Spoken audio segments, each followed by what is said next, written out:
As we move on in our study of Chapter 2, we now see it's time for 2-3. Our vocab for 2-3 starts with slope. Now, slope should be a very familiar concept to you from Algebra 1. It is the vertical change over the horizontal change.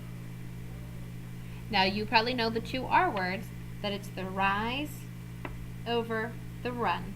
Hence why we use vertical and horizontal. A linear function is a function whose graph, you can get rid of that S, is a function whose graph is a straight line.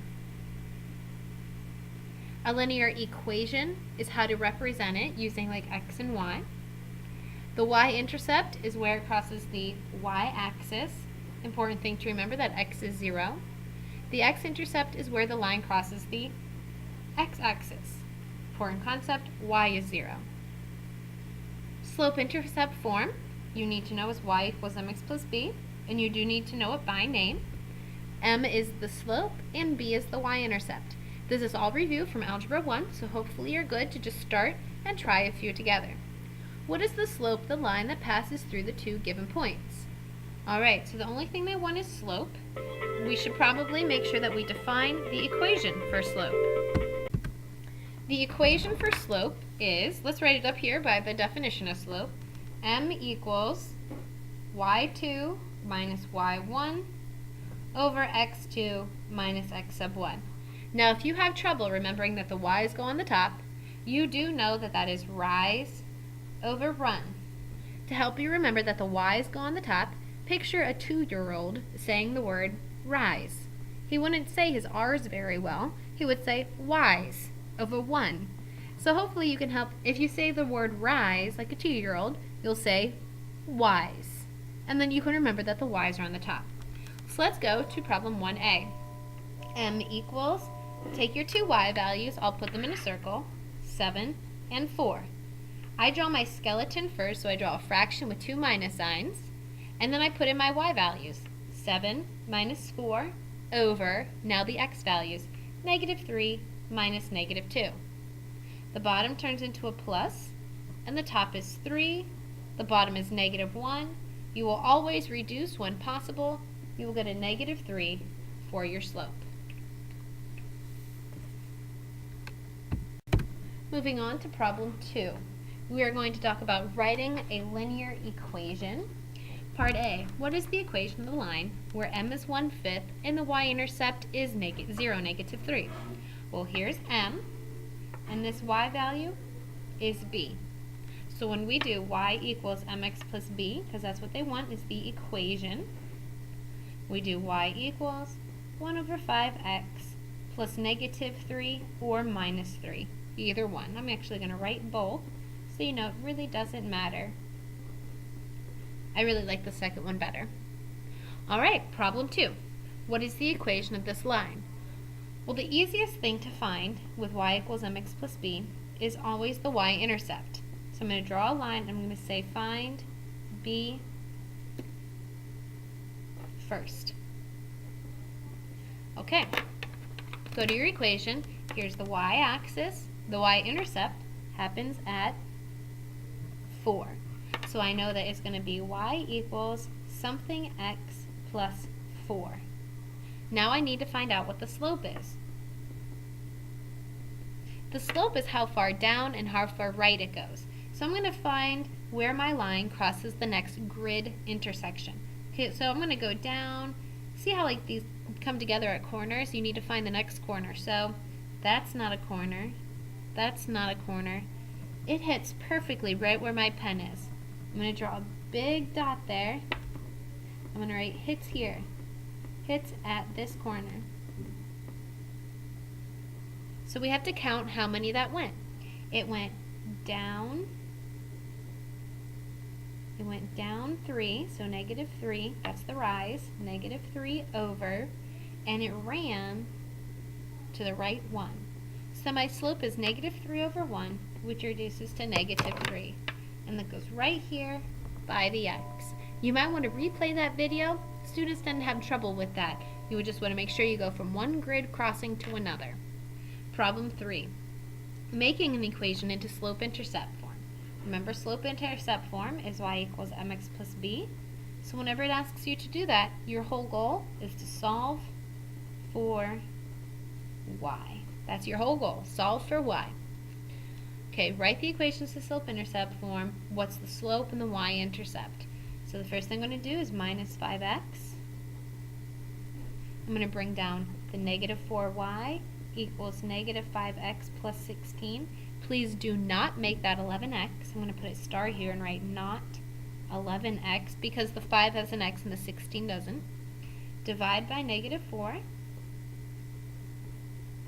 And this skill set right here, guys, this should be absolutely understood. If you struggle with this, we need to stay after and get it fixed. Cross those off.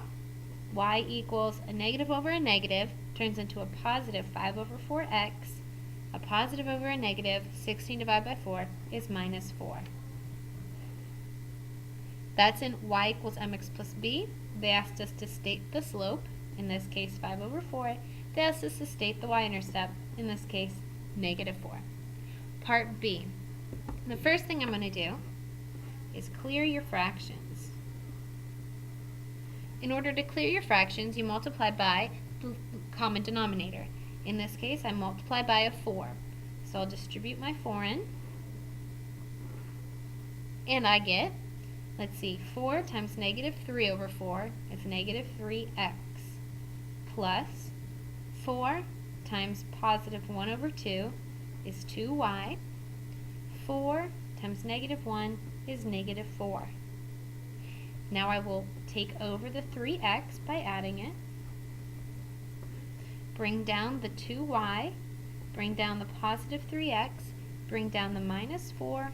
And last step, divide by 2. And I will get y equals 3 over 2x minus 2. And again, the only thing we did was solve for y. The slope is 3 over 2.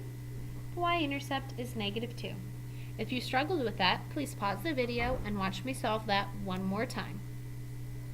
Problem 4, graphing. Well, the first thing I need to do is I need to solve for y, because that's how we've learned how to graph in the past. That means you need to add 2x. You get y equals 2x plus 1. Don't put those together. The 2 has an x, the 1 does not. The y-intercept is 1. The slope is 2 over 1. Make it a fraction. So I'm going to do, you always plot the b, the y-intercept first. Okay? So you go up 1 and you make the dot. If you struggle with that, that came from that positive 1 right there. Now I will use my slope to go up 2 over 1. Up 2 over 1. Ready? Up 2 over 1. Again, up 2 over 1. And you should always travel to the right if you're keeping your signs positive. Up 2 over 1. Connect to make your straight line. And hopefully that was a good review from Algebra 1 on how to graph a straight line. Moving on to the got it. We have this last problem here. What is the graph of 4x minus 7y equals 14? This one's a little more difficult. Again, you're going to solve for the variable y. So you're going to start by minus 4x minus 4x. Bring down the negative 7y. Do not forget to bring down the negative. That's a mistake that students make.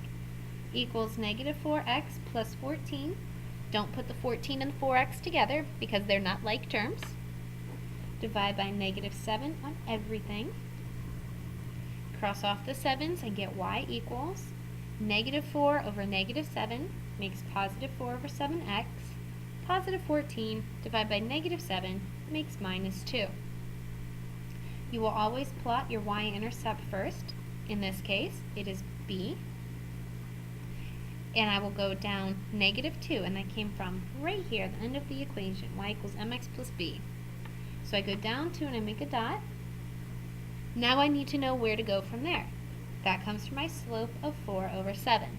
So I go up 4, right 7. Remember, rise over run. Alright, from that y-intercept I go 1, 2, 3, 4, 1, 2, 3, 4, 5, 6, 7. Now something you can do is you can do exactly opposite of what we wrote. You can go down 4 to the left 7, because then that would be a negative over a negative. So watch how that works. Go back to the original, go down 4, 1, 2, 3, 4, and over 7. 1, 2, 3, 4, 5, 6, 7. You will notice either way makes a perfectly straight line. I saw that I was going to run out of room if I went up 4 and right 7 again, so I just went back to my original. This is a positive line, and there it is. The last thing, and you can see your homework right here, the last thing I want to make sure that you fully understand from Algebra 1 is that there are 4 different slopes. And this, again, should be review from Algebra 1. That's why we're going so quickly through it. There are 4 different slopes. If your slope is positive, it goes uphill. Pretend you are walking on it left to right. You can have a negative slope. This would be a negative slope because if you are walking on it left to right, you would be going downhill. That's a little person. Then there is a slope like this. You can't walk on this line, can you?